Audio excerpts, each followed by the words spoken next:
السلام علیکم ورحمۃ اللہ وبرکاتہ۔ محترم ناظرین کرام، امید ہے آپ سب خیر و عافیت سے ہوں گے۔ سامعین کرام، مادر علمی دارالعلوم دیوبند کے نام کھلا خط، اس خط میں بہت قیمتی، بہت اہم باتیں سوالات کی روشنی میں لکھی ہوئی ہیں۔ مولانا محمود مدنی کے تعلق سے آپ حضرات سے گزارش ہے آپ اس خط کو آخر تک سماعت فرمائیں۔ اس خط کو سننے کے بعد آپ حضرات فیصلہ فرمائیں کمنٹ میں لکھ کر کے کہ آپ کی کیا رائے ہے، اور ویڈیو کو آخر تک دیکھنے کے ساتھ ساتھ چینل کو سبسکرائب بھی کر لیجیے گا۔ کیا ہے وہ خط، میں آپ کو پڑھ کر کے سناتا ہوں، آپ اس کو سماعت فرمائے۔ بسم اللہ الرحمن الرحیم۔ مجلس شورا دارالعلوم دیوبند کے نام کھلا خط، محترم المقام حضرات اراکین شورا دارالعلوم دیوبند، السلام علیکم ورحمۃ اللہ وبرکاتہ۔ خداوند کریم سے آج جناب کی خیریت نیک مطلوب ہے۔ آپ کے علم میں ہوگا کہ حضرت مولانا محمود مدنی مدظ اللہ کے ایک حالیہ انٹرویو پر ان سے سیاسی اختلاف رکھنے والے ایک حلقے نے حضرت مولانا مفتی ابوالقاسم صاحب نعمانی مدظ اللہ محتمم دارالعلوم دیوبند کو بہت بڑی تعداد میں مراسلات بھیج کر ایک بیان جاری کرنے پر آمادہ کیا، جو بیان 27 ستمبر بروز جمعہ سامنے آیا۔ اس سلسلے میں ہمارے چند سوالات ہیں جو ہم تمام اراکین شورا دارالعلوم دیوبند کی خدمت میں رکھنا چاہتے ہیں۔ پہلا سوال یہ ہے کہ ایک ایسا مسئلہ جس کا تعلق دین اسلام اور مسلک دیوبند یا دارالعلوم دیوبند سے نہیں بلکہ ملی و سیاسی جماعتوں نیز سیاسی صورتحال سے ہے، اس مسئلے پر حضرت محتمم صاحب کو جواب دہ بنانا اور ان کی منصبی ذمہ داری سے غیر متعلق کسی مسئلے میں ان کو ہدف بنانا، کیا یہ دارالعلوم اور محتمم دارالعلوم دیوبند کی توہین نہیں ہے؟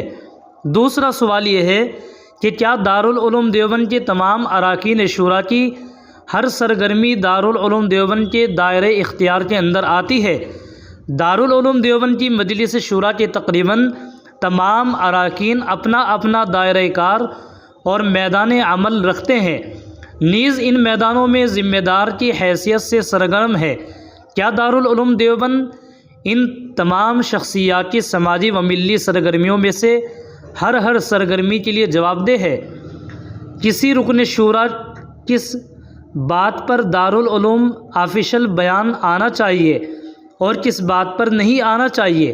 کیا اس کی حد متعین کرنا ضروری ہے؟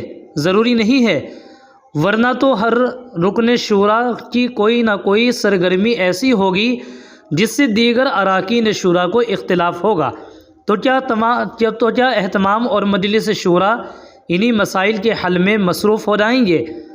سامعین کرام، تیسرا سوال یہ ہے کہ اگر کسی حلقے کو اپنے سیاسی مقاصد کے لیے مولانا محمود مدنی مدظ اللہ سے یا کسی شخص سے اختلاف ہو اور وہ اس ذاتی یا سیاسی مخالفت کے لیے دارالعلوم دیوبند پر دباؤ بنائے، تو کیا یہ قابل قبول ہے؟ اپنے سیاسی انتخابی مفاد کے لیے ممبر پر بیٹھ کر دارالعلوم کے ایک رکن شورا پر ذاتی حملے کرنا اور اس سے بعد محتمم دارالعلوم دیوبند کو بیان دینے پر مجبور کرنا، کیا یہ اخلاقی جرم نہیں ہے؟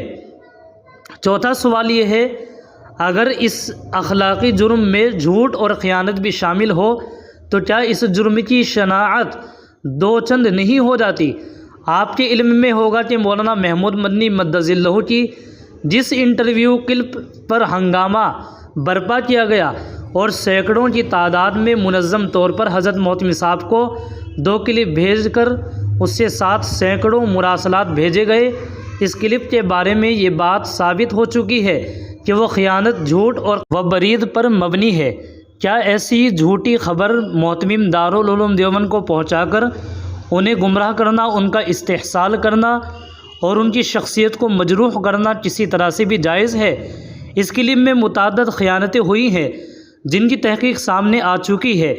سب سے سنگین خیانت یہ کی گئی کہ قطع و برید کر کے یہ تاثر دیا گیا کہ اویسی صاحب کے متبعین کو پاگلوں کی بھیڑ کہا گیا ہے، جبکہ یہ سراسر جھوٹ ہے۔ حقیقت یہ ہے کہ اینکر نے جب یہ اعتراض کیا کہ اکبر اویسی کے بیان 15 منٹ کے لیے پولیس ہٹا لو پر مسلمانوں کی بھیڑ تالیاں بجاتی ہے، تو مولانا نے جواباً کہا کہ اس طرح کے بیانات ادھر دوسری طرف سے بھی بہت آتے ہیں اور تالیاں بجانے والی بھیڑ ادھر بھی اکٹھی ہو جاتی ہے۔ پبلک میں پاگل لوگ تو جمع ہو جاتے ہیں، مگر ان چند سوالوں کی بھیڑ کو دیکھ کر آپ تمام مسلمانوں پر الزام نہیں لگا سکتے۔ چنانچہ اس بات کا تعلق نفرتی اشتعال انگیز تقریروں پر تالیاں بجانے والی بھیڑ سے ہے، خواہ وہ کسی بھی پارٹی سے متعلق ہو۔ یہ بات کسی پارٹی کے متبعین کے لیے نہیں کہی گئی ہے۔ ضروری ہے کہ قطع و بریت سے پاک اصل ویڈیو دیکھی جائے، پھر اس پر رائے قائم کی جائے۔ ذیل میں موجود QR کوڈ اسکین کر کے قطع و بریت سے پاک 4 منٹ کی اصل ویڈیو دیکھی جا سکتی ہے۔ ہم فضلائے دارالعلوم دیوبند کے دلوں کو اس پوری صورتحال سے ٹھیس پہنچائی ہے، اور ہمارا یہ احساس ہے کہ مولانا محمود مدنی مدظ اللہ کی مخالفت میں بعض لوگ محض جھوٹ اور خیانت کا سہارا ہی نہیں لے رہے ہیں، بلکہ دارالعلوم دیوبند و محتمین دارالعلوم دیوبند کے وقار کو مجروح کرنے سے بھی گریز نہیں کر رہے ہیں۔